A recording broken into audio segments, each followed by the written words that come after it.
Salut les petits potes, c'est Delcor. Aujourd'hui, on se retrouve pour 4 nouveaux threads d'horreur. Il y en a 2 qui sont assez longs, je t'en ai mis un au début et un à la fin. Et entre, je t'ai mis 2 threads d'horreur qui sont pas très grands non plus. Tu vois, comme ça, on se varie un petit peu les plaisirs. Alors aujourd'hui, j'ai une question pour vous, enfin pour améliorer la qualité des vidéos. Depuis quelques temps, j'ai rajouté ceci sur les vidéos. Voilà, c'est un petit truc en haut de ce côté-là normalement. Et voilà, je voulais savoir si ça vous dérangeait ou pas du tout. Et aussi, est-ce que grâce à ça, à un moment, vous vous êtes dit « Ah oui, tiens, j'ai oublié le petit pouce bleu, je le mets, voilà. » Voilà, je veux savoir si ça a une petite utilité ou quoi. Et en principal, si ça vous dérange ou pas. Même si normalement, ça devrait pas. Puisque je le mets pas pendant les images ou quoi, je le mets surtout quand je suis en facecam. Voilà, n'hésitez pas à me dire un petit retour, ça aide pour la qualité des vidéos. Allez, juste avant de commencer, si tu veux soutenir, un petit pouce bleu et un abonnement, prends ton meilleur chocolat chaud et installe-toi confortablement.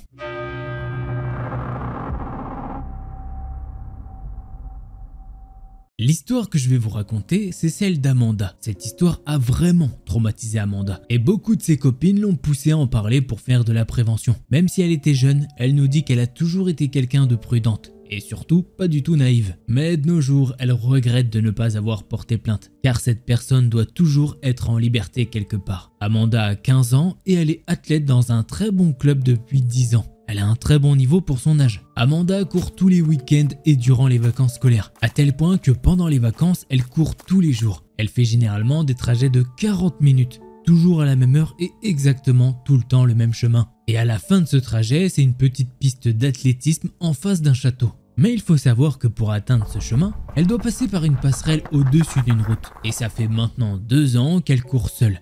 Avant, elle courait en forêt avec son papa et rien ne leur est jamais arrivé. Donc tout se passe relativement bien, jusqu'à ce fameux jour. Elle est en train de faire son footing habituel et Amanda passe la passerelle. Mais à un moment, elle voit un jeune homme de son âge traverser également la passerelle. Elle ne connaît pas cette personne, mais cet homme s'est arrêté net quand elle est passée. Il l'a regardé passer avec un regard qui en disait long sur le visage. Et de plus, il avait ce sourire malsain sur les lèvres. Amanda se dit juste que c'est pas le premier à la regarder et que en tant que jeune femme, ça lui est déjà arrivé plusieurs fois d'être regardée comme ça. Mais elle est quand même intriguée par le fait que cet homme s'est stoppé net, comme si il l'admirait. Bref, elle n'a pas cherché à comprendre plus et elle a continué son trajet. Et elle est passée à autre chose. Il faut savoir que sur cette piste à 8 heures, il y a souvent un homme âgé avec qui Amanda a sympathisé depuis pas mal de temps. Il aide souvent Amanda à la chronométrer quand elle en a besoin. Puis le lendemain, le surlendemain, même scénario.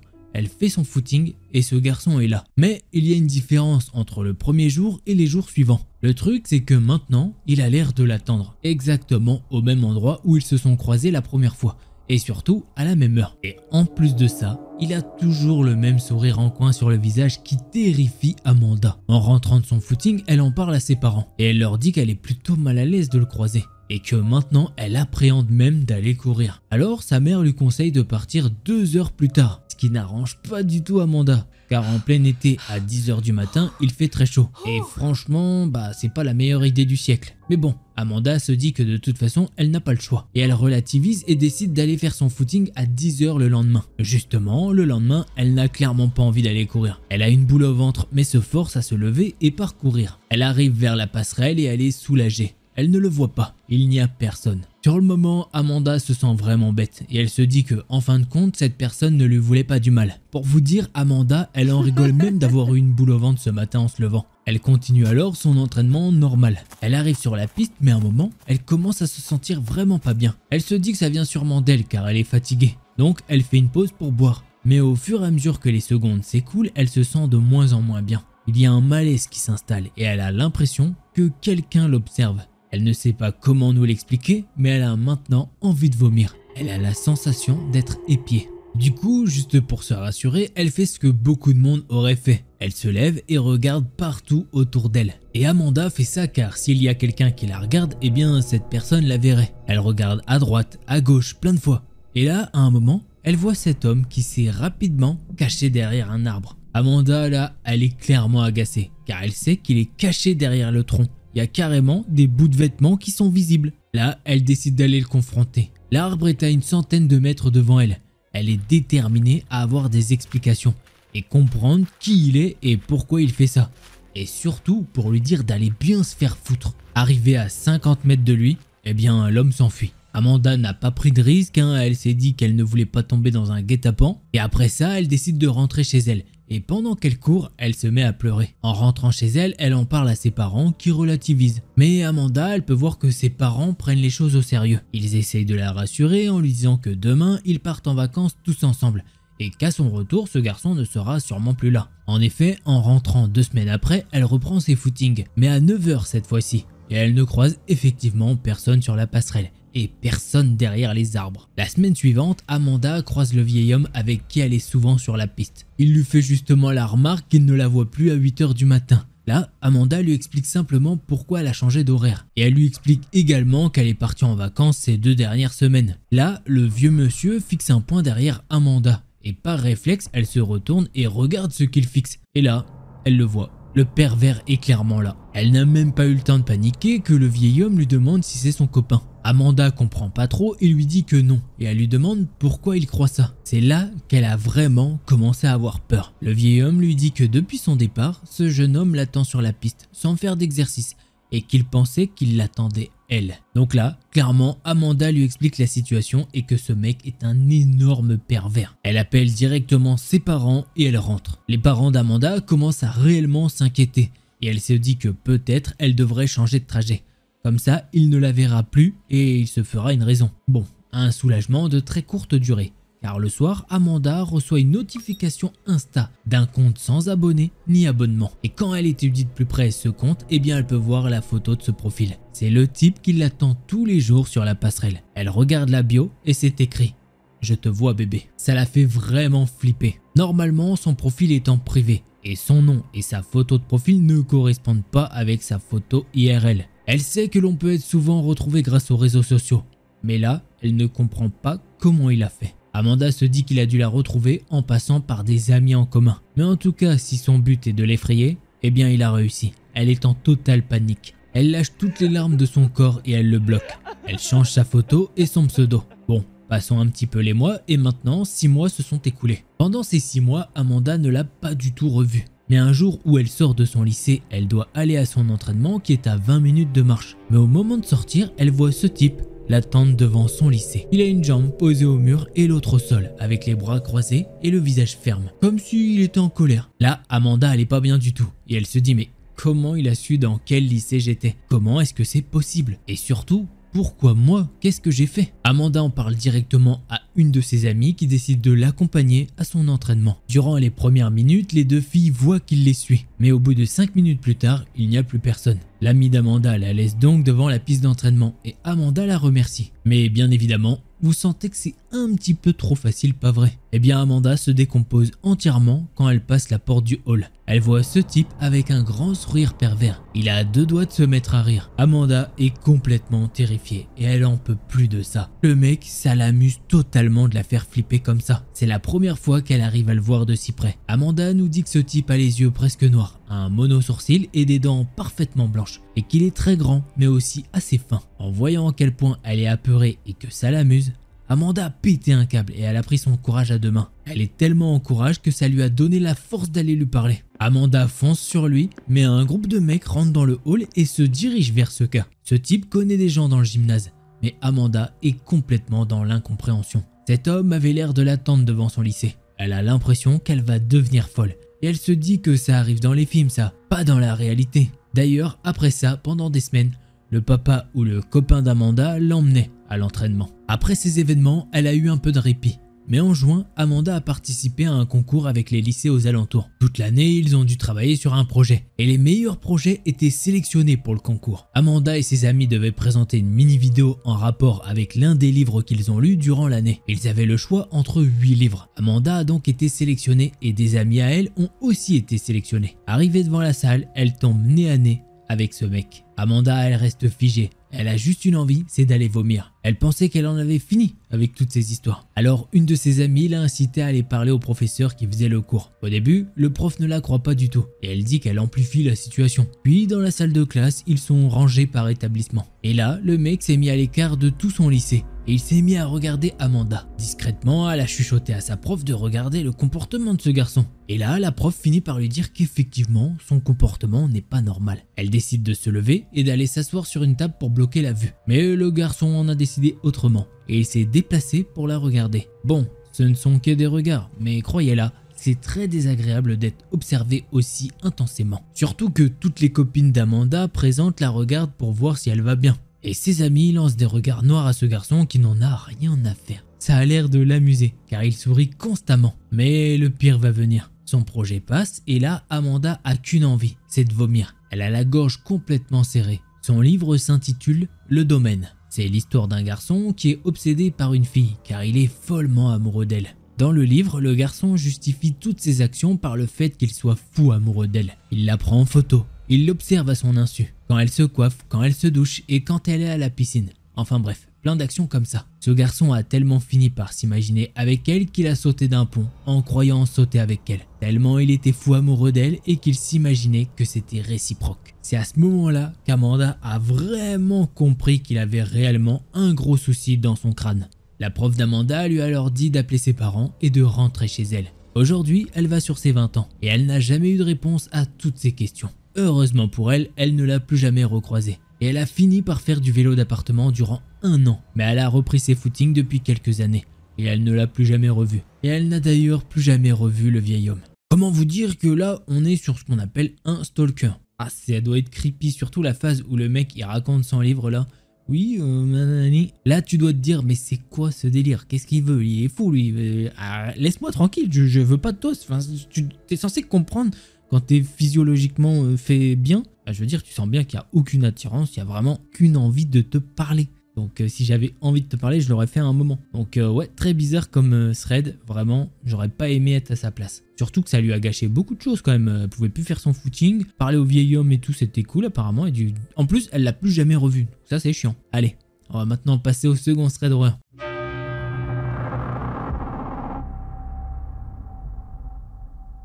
L'histoire que je vais vous raconter, c'est celle de Rose. Quand cette histoire se passe, Rose a 4 ou 5 ans. C'est une petite fille qui aime jouer avec son grand-père. Ils ont l'habitude de jouer à un petit jeu de rôle. En gros, le grand-père de Rose lui raconte une histoire et reproduit ensemble ce qu'il se passe dans l'histoire. Et généralement, Rose saute dans le lit après ces histoires. Puis un jour, il lui a raconté une histoire troublante. Cette histoire racontait la légende du démon Bengal, qui s'appelle Ekanodé. Ce démon mange les enfants s'ils sont malicieux. Mais Ekanodé n'apparaît pas tout de suite pendant votre enfance. Il apparaît plus tard quand vous êtes adulte pour vous faire payer vos actions. Pour vaincre ce démon ou pour que la personne ne meure pas, eh bien cette dernière doit trahir un ami.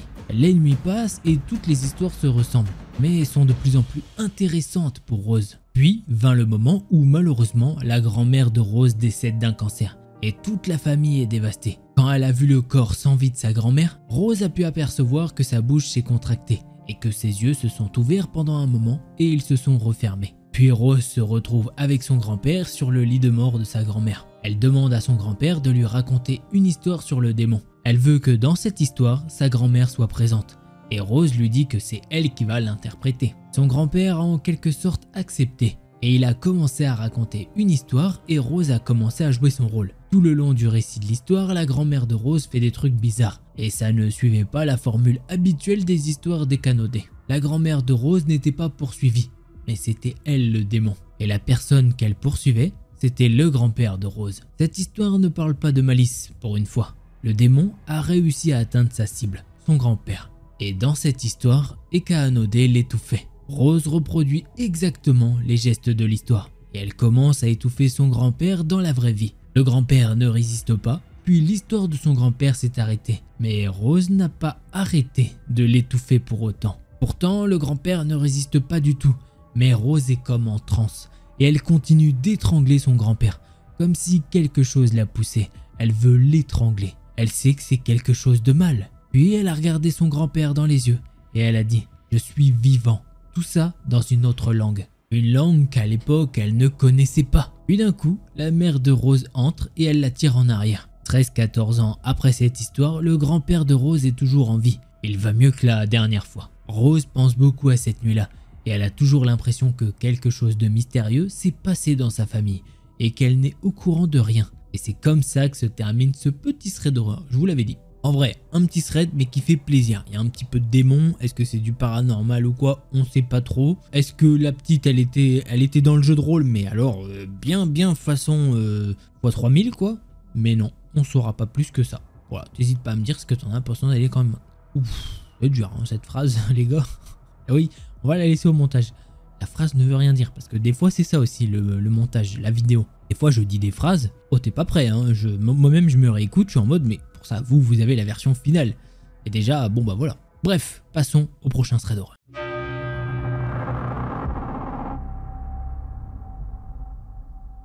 L'histoire que je vais vous raconter c'est celle de Léa. Tout commence en hiver.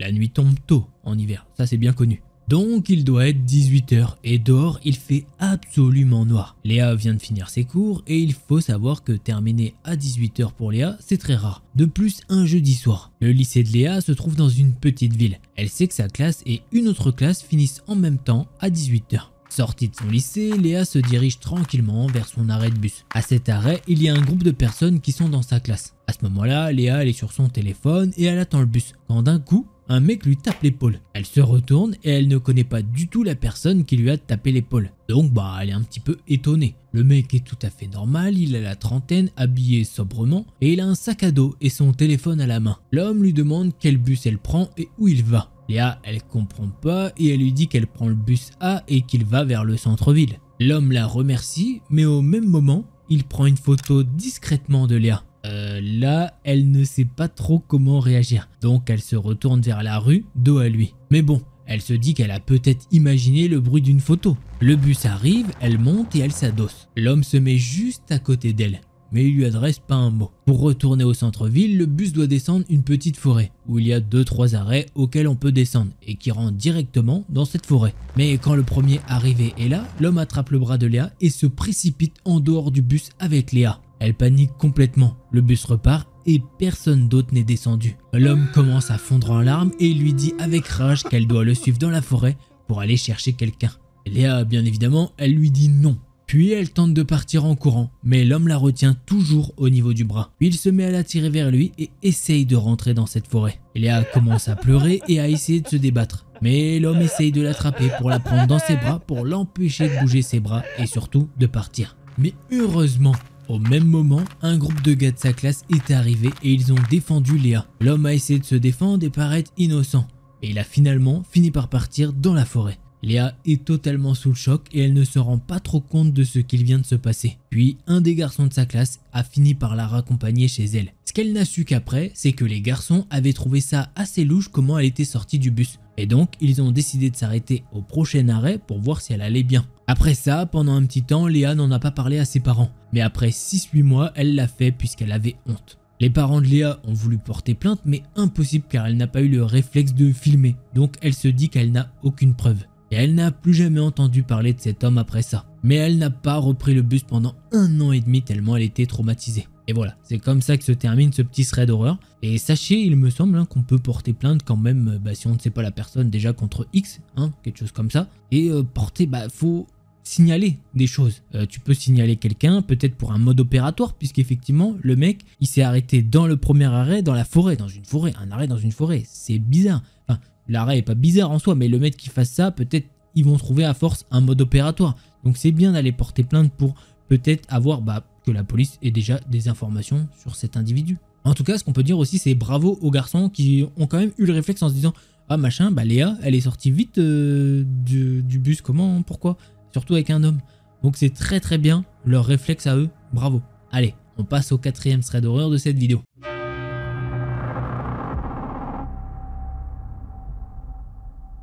L'histoire que je vais vous raconter, c'est celle de Laure. Aujourd'hui, c'est une femme de 28 ans. Et elle n'est plus retournée dans cet endroit depuis cette histoire. Laure nous explique qu'elle a un chalet au bord de mer qui appartient à sa famille. À cette époque, elle a environ 15 ans. Elle nous dit aussi que son chalet se situe au nord des États-Unis, mais qu'elle ne veut pas divulguer l'endroit précis du lieu. Et c'est bien normal. La famille de Laure a une habitude, c'est de fêter le 4 juillet dans leur chalet qui est au bord de la mer. Bon, ce chalet, tout autour, il y a de l'eau, de la forêt qui est assez dense et quelques voisins. Laure croise généralement ses voisins à la même heure, sauf une famille, celle qui détient le chalet abandonné. De ce qu'elle a pu apprendre, c'est que ceux qui ont le chalet juste à côté de chez eux sont des Européens qui ne viennent pratiquement pas aux États-Unis. Laure suppose qu'ils conservent la propriété pour maintenir une sorte d'actif aux États-Unis. Enfin bref. Un peu avant le 4 juillet, sa famille s'installe dans le chalet, avec toute la famille. Il y a les cousins de Laure, ses frères, mais Laure et tout ce petit monde ont une mauvaise habitude. et qu'ils fument des petites substances. Et pour ne pas se faire choper, ils décident d'aller fumer dans le chalet voisin abandonné, pour éviter d'être pris la main dans le sac. Selon elle, c'est plutôt amusant, Laure adore cet endroit, car elle a l'impression d'être dans une capsule temporelle des années 80. Ils visitent un petit peu les lieux, l'une des pièces est totalement marron, les tapisseries sont complètement sombres. Le salon principal est juste à côté de la salle à manger. Et dans la cuisine, il y a un vieux verre à vin qui traîne. Laure, ses cousins et son frère peuvent bien voir que d'autres personnes ont eu la même idée qu'eux. Ils peuvent apercevoir au sol des bouts de joint, des empreintes de pas, de vieilles bouteilles de bière et d'autres avec des étiquettes un petit peu plus modernes. Les meubles du chalet ont été déplacés, le rêve pour tous les ados qui ne veulent pas être chopés. Et puis, de toute façon, les propriétaires ne viendront pas, donc c'est tout bénef pour eux. Après qu'ils aient fini le tour du chalet, Laure a vu un sous-sol. Elle ouvre le sous-sol, puis elle fait signe aux autres de venir. Dans ce sous-sol, il y a un escalier qui mène à quelque chose d'autre. De là où elle est, Laure peut voir des briques apparentes, mais rien de particulièrement intéressant. Bien sûr, au fur et à mesure qu'ils viennent dans cette maison, ils ont émis une théorie comme quoi un tueur en série y vivrait. Ils ont eu d'autres idées en se disant qu'il y aurait peut-être une collection de cadavres enterrés sous le sol. Alors, généralement, aucun des cousins ou bien même le frère de Laura ne s'y rend. Mais bon, vous connaissez les jeunes, leurs défis, leurs démonstrations de bravoure. Les jours passent, Laure et 3 de ses cousins plus son frère sont allés au chalet abandonné pour aller fumer et bavarder à propos de leur famille. Le petit groupe s'installe et bien sûr le sujet du sous-sol est abordé. Ils ont commencé à rire et ils ont parlé de qui pourrait aller en bas, qui survivrait très probablement au tueur en série vivant au sous-sol. Ils rigolent en se disant que le tueur attend sa prochaine victime. Puis ils se sont tous approchés pour voir la porte qui donnait au sous-sol. Mais là, surprise, la porte du sous-sol est déverrouillée, ce qui est inhabituel car elle est toujours fermée. La seule occasion où elle est déverrouillée, c'est quand Laure et ses cousins y jettent un coup d'œil, ou alors qu'un de ses frères va là-bas pour faire paniquer toutes les filles. Et ils ferment toujours après, comme ça ils se sentent mieux. Ils se sont alors dit que ça devait être d'autres adolescents du coin qui ont visité le chalet abandonné. Puis les filles ont persuadé le frère de Laure d'aller verrouiller la porte. Son frère se lève et les a toutes regardées de haut en bas et leur a dit en plaisantant: « Vous servez vraiment à rien. Vous demandez toujours à un homme de faire ce qui vous fait peur. » Les filles ont ri, mais bon, Laure se dit que c'est le gars de la bande et que s'il y a quelqu'un en bas, il serait le mieux placé pour se défendre. Et puis, c'est un grand gaillard. Le frère de Laure fait 3 pas pour fermer la porte et d'un coup, un gros boom se fait entendre. Au début, ils pensent tous que c'est le bois de la maison qui travaille. Puis là, il y a un autre coup qui retentit. Le frère de Laure regarde les filles et dit: « Bon, c'est laquelle des bouffonnes là qui fait du bruit pour me faire peur ?» Les filles se regardent aussi, tout étonnées, mais personne ne se dénonce. Alors, il regarde sa sœur et lui dit: « C'est, si tu me demandes de faire quelque chose pour toi et qu'après tu me fais un truc comme ça alors que je te fais une faveur, eh ben ça va pas le faire ma cocotte. » Laure, à ce moment-là, elle regarde les filles car ce coup ne vient vraiment pas d'elle. Et elle peut voir que ses cousines sont aussi perdues qu'elle. Donc tout le groupe se regarde comme ça, confus, anxieux de ce qu'ils viennent d'entendre. Le frère de Laure va alors en conclure que c'est elle qui a fait ce bruit. Et il lui dit: « Vachement drôle Laure. Je savais pas que t'étais aussi douée pour faire des bonnes blagues comme ça. » Bon, le truc c'est qu'il remarque que Laure ne rigole pas du tout. C'est là que Laure, elle se dit que c'est peut-être leurs parents qui leur ont fait une blague. Mais bon, elle dit à son frère: « Allez, verrouille juste la porte et on n'en parle plus. » Le frère de Laure continue de marcher et se dirige vers la porte. Mais elle s'ouvre légèrement. Il s'arrête alors net dans son élan. Puis d'un coup il dit: « Ok les filles, on part immédiatement. » Elles se sont toutes levées et elles ont commencé à rassembler leurs affaires, y compris leurs précieux, vous savez. Le groupe a commencé à courir rapidement vers la porte d'entrée sans oser se retourner. Là, les filles peuvent entendre des bruits de pas venant du chalet. Sur le moment, elles se disent que c'est son frère et elles se retournent. Et là, elles peuvent voir un homme commencer à ouvrir le sous-sol. Du coup, Laure s'est mis à crier: « Mon Dieu, il y a quelqu'un dans ce putain de sous-sol !» Là, toutes les autres filles se sont mis à crier en même temps. « Mais quoi ?» Le frère de Laure regarde en arrière et dit: « Oh putain oui !» Il a pris le bras de sa sœur pour la pousser plus vite à courir. Ils ont tous entendu la même chose, un hurlement de rage, de frustration et de haine. À ce moment-là, ils ont couru tellement vite qu'ils ont fait tomber la moitié de leurs affaires. Les tongs se sont envolés et ils ont continué à courir pieds nus. Ils ont réussi à s'échapper du chalet complètement troublés de ce qu'ils ont entendu et surtout terrifiés. C'est là que le grand frère va prendre la parole et dire: « Oh mon Dieu !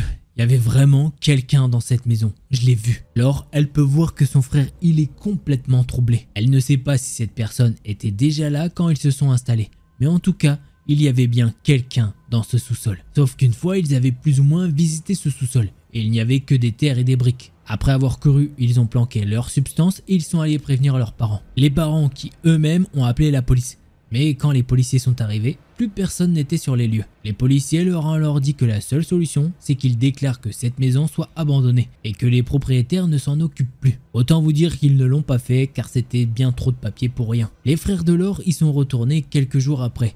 Ils ont trouvé des bébés ratons laveurs morts et des écureuils dans le salon. Elle leur a demandé s'ils avaient été mutilés ou autre chose dans le genre. Mais son frère lui a dit que non, ils semblaient être morts de manière naturelle. Ce qui est bizarre, vous ne trouvez pas ? Que deux espèces d'animaux meurent au même endroit. Laure en a déduit que c'était un message et qu'il ne fallait surtout pas y retourner. Alors, est-ce que ce serait pas un SDF qui se planque là-dedans parce que quand même ça fait un beau chalet apparemment au bord de la mer, donc c'est toujours ça de prix, on va pas se mentir. Ou est-ce que effectivement c'est un psychopathe qui là leur passe un gros message quand même, on tue des animaux, autant vous le dire, j'ai pas besoin de vous le rappeler, c'est pas bien, au cas où, des fois j'ai l'impression qu'il faut dire des messages assez basiques, mais tuer les gens c'est pas bien. Voilà, c'est bien, t'as appris ça, voilà, c'est bien, note-le dans ton cahier. Voilà, c'est la leçon du jour.